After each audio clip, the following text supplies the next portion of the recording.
তো রেগুলার বেসের মতো পড়াশোনা করতে করতে হঠাৎ করে মাথায় এলো যে একটা কিছু করব। তো পড়াশোনা করছি, খুব পড়ছি, পড়ে উল্টে যাচ্ছি।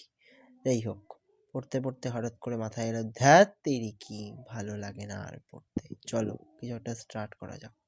তো চলে গেলাম গল্পের বই দেখি মাথায় এলো একটা অন্য কিছু প্ল্যান করছি কিন্তু করতে পারছি না।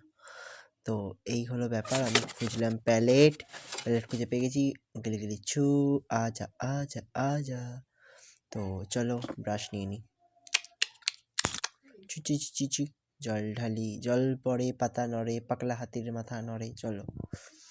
তো লেটস স্টার্ট।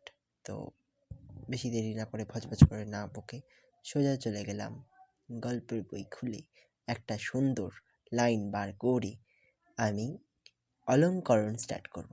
তো আজকে আমি অলংকরণ করব বলে ঠিক করেছি। চলো দাগ টানবো। এখানে একটা কার্টিজ পেপার নিয়ে দাগ টেনে নিয়েছি। চলো দেখতে থাকো ভিডিও, তারপর দেখো